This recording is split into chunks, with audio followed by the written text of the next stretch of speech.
어릴 때 사람들이 많이 붐비는 시장이나 유원지에 가면 부모님께서 신신당부하신 말씀이 있으셨습니다. 너 엄마 손 꼭 붙잡고 가야 된다. 어디 딴 데 가면 안 된다. 여기서 가만히 기다려야 된다. 이런 말씀들을 하셨죠. 성인이 된 지금 우리들의 생각에는 너무나도 쉽고 단순한 일입니다. 그냥 가만히 있으면 되는 일이잖아요. 어려울 게 하나도 없습니다. 충분히 할 수 있는 일이죠. 그런데 참 저도 아이를 키우는 아빠가 돼 보니까 이렇게 어린 아이들이 가만히 있는다는 것이 결코 쉬운 일이 아니다라는 생각이 들게 됐습니다. 저도 제 아이에게 이렇게 이야기를 합니다. 사람 많은 곳에서는 뛰지 말고 아빠 손잡고 얌전히 있어야 돼, 이런 이야기를 하는 거죠. 그런데 이렇게 이야기를 하면 처음에는 잘 따르는 것 같은데 얼마 지나지 않아서 이 아이가 손을 풀고 막 뛰쳐나가려고 하는 거예요. 왜 그럴까요? 이 아이의 눈앞에 펼쳐진 세상은 전부 다 재밌고 신기한 것들 투성이거든요.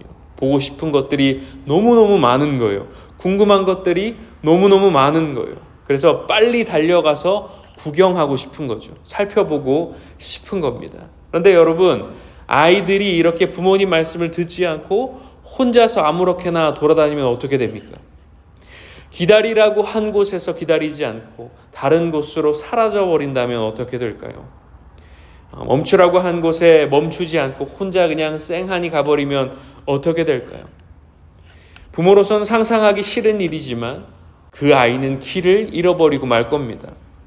여러분, 우리나라 한 해에 실종되는 아동의 숫자가 얼마나 되는지 아십니까? 경찰청 통계 자료에 따르면 2021년 작년 한 해만 해도 41,122건의 실종 신고가 들어왔다고 합니다. 그래도 대부분의 아이들은 집을 찾아서 돌아가게 된다고 합니다. 그러나 여전히 실종 상태로 머물러 있는 아동들도 많이 있습니다. 이 아이들은 왜 실종된 것일까요? 한국 어린이복지재단에서 작성한 미아 발생 원인에 관한 조사, 미아 예방에 관한 세미나 보고서를 보면 아동 실종의 원인이 유괴와 가출 등 여러 가지가 있다고 하는데요. 그 중에 가장 높은 비율을 차지하는 요인이 무엇인지 아십니까?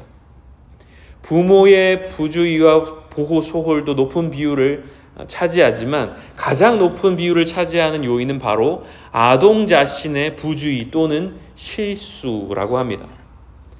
이런 실종 사건은 모두에게 비극적인 일입니다. 길을 잃은 아이는 아이대로 큰 아픔과 상처를 경험하고 또 아이를 잃어버린 부모는 부모대로 절망을 경험합니다. 여러분, 부모의 입장에서 세상에 이보다 더 가슴 아픈 일이 어디 있겠습니까?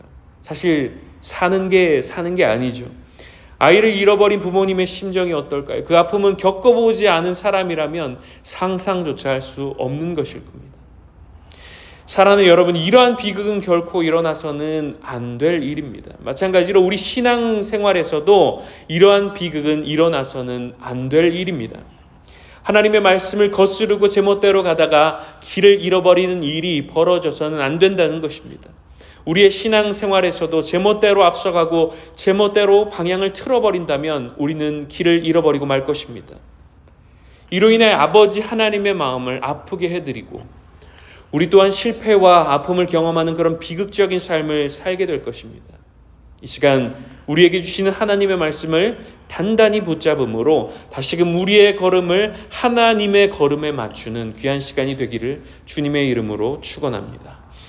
우리 말씀 속에서 가장 먼저 생각해 볼 수 있는, 또 발견할 수 있는 사실은 하나님께서 우리의 삶에 함께 하시며 우리를 지키시고 인도하고 계신다는 사실입니다.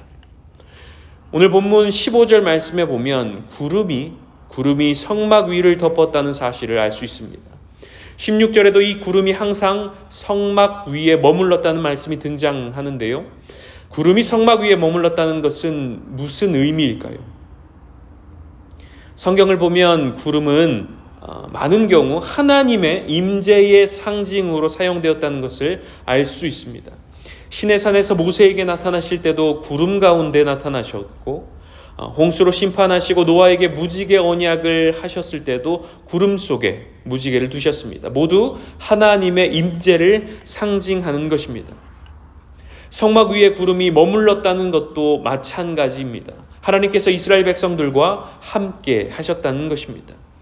이어지는 17절과 18절 말씀을 보면 하나님께서 구름을 통해 이스라엘 백성을 인도하셨다는 것을 또한 알 수 있습니다. 구름이 성막 위에서 거쳐 올라가면 이스라엘 백성도 길을 떠났습니다. 그러다가 구름이 멈추면 이스라엘 백성도 그곳에 진을 쳤습니다. 이스라엘 백성은 여호와의 명령에 따라 길을 떠났다가 여호와의 명령에 따라 진을 쳤습니다. 구름이 성막 위에 머물러 있는 동안에는 이스라엘 백성도 진에 머물러 있었습니다. 하나님께서 이스라엘 백성들과 함께 하시며 그들을 지키시고 인도하셨던 것을 알 수 있는 것이죠. 이 하나님의 모습은 그야말로 아버지의 모습과도 같습니다. 묵묵히 당신의 자녀와 함께 하시며 그 길을 이끌어 주시는 것이죠. 이렇게 하나님의 인도하심을 받은 이스라엘 백성들의 심정은 어땠을까요? 더없이 든든하지 않았을까요? 놀라운 능력으로 함께 하신 하나님, 구름기둥 불기둥으로 지키시는 하나님께서 앞서 그 길을 만드시고 행하시니까 두려울 것이 무엇이 있었겠습니까? 이렇게 함께 하시고 이끌어 주시는 하나님 앞에 이스라엘 백성들은 어떻게 반응하며 나아갑니까? 앞선 17절 18절 말씀을 보면 이들이 하나님의 임재가 있는 그곳에 진을 치며 거주했다는 것을 알 수 있습니다. 그들은 하나님과 함께 있을 때 가장 안전하다는 것을 깨달았던 것입니다. 그렇습니다, 여러분. 자녀는 그 아버지의 품 안에 있을 때 가장 안정감을 느낍니다. 다른 어떤 것도 아버지의 품과 비교할 수 없습니다. 돈과 명예와 지위와 권력, 쾌락의 품에 안겨 있을 때 잠깐 우리는 위안을 얻을 수 있습니다. 그러나 그 품은 결코 안전한 품이 아닙니다. 그것이 나를 오래도록 지켜줄 것 같고 보호해 줄 것 같지만 결코 그렇지 않습니다. 우리의 영원한 안식처는 우리 아버지 하나님의 품입니다. 그 품 안에 영원한 기쁨이 있고 만족이 있습니다. 그러므로 하나님의 품 안에 터를 잡고 거주하는 여러분이 되시기를 주님의 이름으로 축원합니다. 특별히 우리는 이스라엘 백성들이 하나님의 품에 머무는 것에 그치지 않고 하나님께서 이끄시는 대로 계속해서 나아갔다는 사실을 발견할 수 있습니다. 그들은 하나님의 말씀에 따라 이동하며 진을 쳤습니다. 그들은 구름이 멈추는 곳에 멈췄었습니다. 구름이 이동하면 그 구름을 따라 함께 이동했고 다시 구름이 멈춰서면 그곳에 다시 진을 쳤습니다. 사실 이렇게 거주지를 계속해서 이동하는 일은 쉬운 일이 아니죠. 제가 여기 멕시코에 올 때에는 따로 컨테이너로 이삿짐을 싣고 오지 않고 커다란 여행 가방에 살림살이들을 빡빡하게 채워서 들어왔었는데요. 줄인다고 줄였는데 저희 세 가족이 각각 3개씩 해서 짐이 9개나 됐습니다. 그뿐만이 아니었습니다. 한겨울에 오다 보니까 두껍고 무거운 옷도 있고 등에는 또 다 가방을 하나씩 둘러매고 있었는데 여행용 가방에 아무리 바퀴가 달려서 잘 굴러간다고 해도 많은 것들을 다 끌고 이리저리 돌아다니는 일이 결코 쉬운 일이 아니었습니다. 하물며 여러분 매번 텐트를 펼쳤다가 접었다가 살림살이들을 열었다가 접었다가 하는 이 일이 어찌 쉬운 일이었겠습니까? 그런데 이스라엘 백성들은 어떻게 했습니까? 18절 말씀을 다시 한번 보십시오. 이스라엘 백성은 여호와의 명령에 따라 길을 떠났다가 여호와의 명령에 따라 진을 쳤습니다. 구름이 성막 위에 머물러 있는 동안에는 이스라엘 백성도 진에 머물러 있었습니다. 하나님 말씀에 따라 그대로 순종했던 것입니다. 여러분 어쩌면 그들도 힘들고 번거롭다며 그만두고 싶은 마음이 들지 않았을까요? 왜 이렇게 계속 힘든 생활을 해야 하는 건지, 왜 이런 일을 계속 반복해야 하는 건지 도무지 이해가 되지 않는다며 그만두고 싶은 마음이 들지 않았을까요? 그러나 말씀은 그저 하나님의 인도하심에 순종하며 나아갔다고 기록하고 있습니다. 하나님과 손잡고 가는 것이 힘들다며 그 손을 뿌리치지 않고 그저 순종하며 나아갔던 것입니다. 사실 순종의 동의는 합리적인 판단의 결과가 아닙니다. 오히려 순종을 가능케 하는 것은 믿음과 신뢰입니다. 이유에 어찌되었건 그분이 말씀하시니 그저 믿고 따르는 것입니다. 그것이 순종인 것이죠. 이스라엘 백성들도 구름 기둥, 불 기둥으로 지키시며 인도하시는 그 하나님을 향한 믿음으로 순종의 걸음을 내딛었던 것입니다. 여러분, 이것은 맹신과는 다른 것입니다. 맹신은 옳고 그름을 가리지 않고 덮어놓고 믿는 것입니다. 그러나 우리는 그 하나님 아버지의 전능하심과 신실하심에 근거해 행동하는 것입니다. 사랑하는 여러분, 그렇게 여러분도 하나님이 이끄시는 길을 따라 순종의 걸음을 걸어가는 믿음의 백성들이 다 되시기를 소망합니다. 우리가 이렇게 순종의 걸음을 걸어갈 때 반드시 기억해야 할 것이 있는데요. 바로 하나님과 발맞춰 가야 한다는 것입니다. 다른 말로 하나님의 속도에 맞춰서 나아가야 된다는 것입니다. 21절과 22절 말씀에 보면 성막 위의 구름은 규칙적인 시간 간격으로 머무르지 않았다는 것을 알 수 있습니다. 21절, 22절 말씀을 함께 보겠습니다. 어떤 때에는 성막 위에 구름이 저녁부터 아침까지만 머물기도 했습니다. 이튿날 아침에 구름이 걷히면 백성도 길을 떠났습니다. 밤이든 낮이든 구름이 걷히면 백성도 길을 떠났습니다. 성막 위에 구름은 이틀을 머물기도 하고 한 달을 머물기도 하고 1년을 머물기도 했습니다. 구름이 머물러 있는 동안에 이스라엘 백성은 진을 치고 있었습니다. 그러나 구름이 걷히면 백성도 길을 떠났습니다. 이스라엘 백성들의 대부분은 하루라도 빨리 약속의 땅에 도착하고 싶었을 겁니다. 그런데 그 간절한 마음과 달리 목적지로 향하는 걸음은 어쩐지 더디기만 했습니다. 말씀에 뭐라고 나옵니까? 때로는 이틀, 때로는 한 달, 때로는 1년을 한 곳에 머물러 있어야만 했다고 말씀하고 있습니다.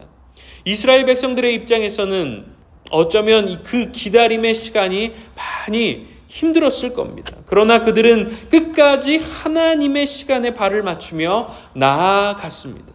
나 먼저 가고 싶다고 마음대로 하나님보다 앞서서 뛰쳐나갔지 않았던 것입니다. 여러분, 우리도 광야의 길을 걸어갈 때 이 시간이 빨리 지나기를 바라는 마음이 있습니다. 광야 같은 인생길 속에 고난의 시간은 속히 지나가고 은혜와 평강의 시간만이 속히 오기를 고대합니다. 그러나 여러분, 하나님이 작정하신 하나님의 때가 분명히 있음을 기억하시기를 바랍니다.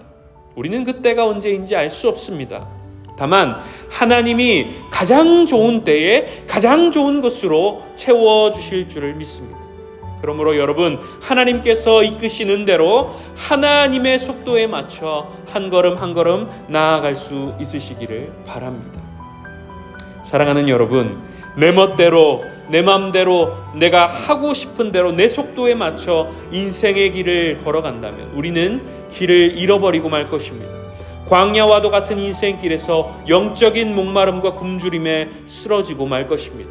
그러나 함께 하시는 하나님의 속도에 따라 한 걸음 한 걸음 끝까지 순종의 걸음을 내딛는다면 하나님께서 우리를 젖과 꿀이 흐르는 약속의 땅으로 인도해 주실 것입니다.